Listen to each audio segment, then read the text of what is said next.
ಶಾಲೆಯ ಸಿಹಿ ನೆನಪುಗಳು.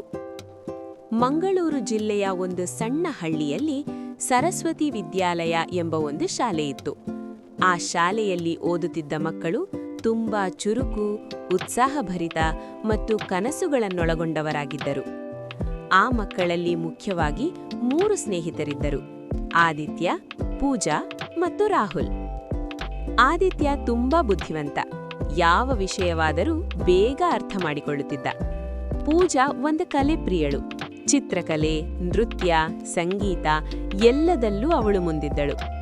ರಾಹುಲ್ ಸ್ವಲ್ಪ ಮೌನ ಸ್ವಭಾವದವನಾದರೂ ಅವನ ಮನಸ್ಸು ತುಂಬಾ ಒಳ್ಳೆಯದು. ಒಂದು ದಿನ ಅವರ ಶಾಲೆಯಲ್ಲಿ ವಿಜ್ಞಾನ ಪ್ರದರ್ಶನ ನಡೆಯಬೇಕೆಂದು ಘೋಷಣೆ ಮಾಡಲಾಯಿತು.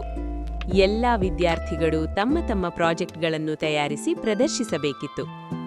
ಆದಿತ್ಯ, ಪೂಜಾ ಮತ್ತು ರಾಹುಲ್ ಒಟ್ಟಿಗೆ ಒಂದು ಪ್ರಾಜೆಕ್ಟ್ ಮಾಡೋಣ ಎಂದು ತೀರ್ಮಾನಿಸಿದರು. ನಾವು ಏನು ಮಾಡೋಣ ಎಂದು ಪೂಜಾ ಕೇಳಿದಳು. ಆದಿತ್ಯ ಯೋಚಿಸಿ, ನಾವು ಪರಿಸರ ಸಂರಕ್ಷಣೆಯ ಬಗ್ಗೆ ಒಂದು ಮಾದರಿ ಮಾಡೋಣ, ಇದು ಉಪಯುಕ್ತವೂ ಆಗುತ್ತದೆ ಮತ್ತು ಶಿಕ್ಷಕರಿಗೂ ಇಷ್ಟವಾಗುತ್ತದೆ ಎಂದನು. ರಾಹುಲ್ ಸಹ ಒಪ್ಪಿಕೊಂಡ. ನಾನು ಮರಗಳ ಮಾದರಿಯನ್ನು ಮಾಡುತ್ತೇನೆ ಎಂದನು. ಅವರು 3 ದಿನಗಳ ಕಾಲ ತುಂಬಾ ಶ್ರಮಪಟ್ಟರು. ಕಾರ್ಡ್ಬೋರ್ಡ್, ಬಣ್ಣಗಳು, ಕಾಗದ ಇವುಗಳ ಸಹಾಯದಿಂದ ಒಂದು ಸುಂದರವಾದ ಪರಿಸರ ಮಾದರಿಯನ್ನು ತಯಾರಿಸಿದರು. ಅದರಲ್ಲಿ ಹಸಿರು ಮರಗಳು, ನದಿ, ಮನೆಗಳು ಮತ್ತು ಜನರು ಪರಿಸರವನ್ನು ಕಾಪಾಡುತ್ತಿರುವ ದೃಶ್ಯವನ್ನು ತೋರಿಸಿದರು. ಪ್ರದರ್ಶನದ ದಿನ ಬಂದಿತು. ಎಲ್ಲ ವಿದ್ಯಾರ್ಥಿಗಳು ತಮ್ಮ ತಮ್ಮ ಪ್ರಾಜೆಕ್ಟ್ಗಳನ್ನು ಅಳವಡಿಸಿಕೊಂಡಿದ್ದರು. ಶಿಕ್ಷಕರು ಮತ್ತು ಅತಿಥಿಗಳು ಪ್ರತಿಯೊಂದು ಸ್ಟಾಲ್ ಅನ್ನು ಭೇಟಿ ಮಾಡುತ್ತಿದ್ದರು. ಆದಿತ್ಯ ಮತ್ತು ಅವನ ಸ್ನೇಹಿತರ ಸ್ಟಾಲ್ ಮುಂದೆ ಜನರು ಹೆಚ್ಚು ಸೇರುತ್ತಿದ್ದರು. ಅವರು ತಮ್ಮ ಪ್ರಾಜೆಕ್ಟ್ ಅನ್ನು ತುಂಬಾ ಸ್ಪಷ್ಟವಾಗಿ ವಿವರಿಸುತ್ತಿದ್ದರು. ಮರಗಳನ್ನು ಕಡಿಯಬೇಡಿ, ನೀರನ್ನು ಉಳಿಸಿ, ಪರಿಸರವನ್ನು ಕಾಪಾಡಿ ಎಂದು ಪೂಜಾ ಹೇಳುತ್ತಿದ್ದಳು. ಅತಿಥಿಗಳು ಅವರ ಪ್ರಾಜೆಕ್ಟ್ ಅನ್ನು ನೋಡಿ ತುಂಬಾ ಸಂತೋಷಪಟ್ಟರು. ಆದರೆ ಅಷ್ಟರಲ್ಲಿ ಒಂದು ಸಮಸ್ಯೆ ಉಂಟಾಯಿತು. ಹಠಾತ್ ಅವರ ಮಾದರಿಯ ಒಂದು ಭಾಗ ಮುರಿದು ಬಿದ್ದಿತು. ರಾಹುಲ್ ಕಳವಳಗೊಂಡನು. ಈಗೇನು ಮಾಡೋದು ಎಂದು ಅವನು ಕೇಳಿದನು. ಆದಿತ್ಯ ಶಾಂತವಾಗಿ, ಭಯಪಡಬೇಡ, ನಾವಿದನ್ನು ಸರಿಪಡಿಸಬಹುದು ಎಂದನು. ಪೂಜಾ ಕೂಡ ಸಹಾಯಕ್ಕೆ ಮುಂದಾದಳು.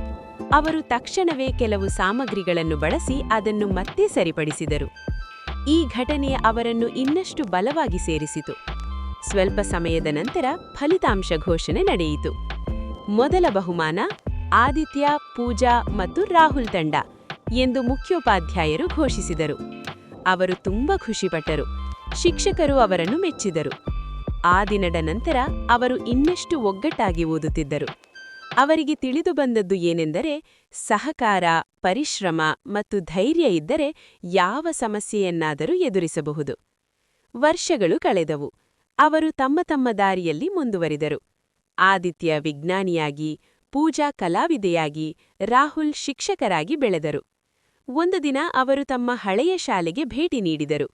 ಆ ಹಳೆಯ ನೆನಪುಗಳು ಮತ್ತೆ ಜೀವಂತವಾದವು.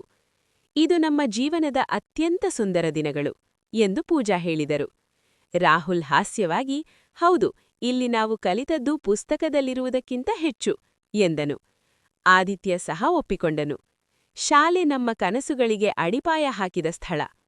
ಅವರು ತಮ್ಮ ಶಿಕ್ಷಕರಿಗೆ ಧನ್ಯವಾದ ಹೇಳಿದರು ಮತ್ತು ಶಾಲೆಯನ್ನು ಬಿಟ್ಟು ಹೊರಟರು. ಆದರೆ ಅವರ ಹೃದಯದಲ್ಲಿ ಆ ಶಾಲೆಯ ಸಿಹಿ ನೆನಪುಗಳು ಸದಾ ಉಳಿದವು. ನೀತಿ ಅಂದರೆ ಮಾರಲ್: ಶಾಲೆ ಕೇವಲ ಓದುವ ಸ್ಥಳವಲ್ಲ, ಜೀವನವನ್ನು ರೂಪಿಸುವ ದೇವಸ್ಥಾನವಾಗಿದೆ.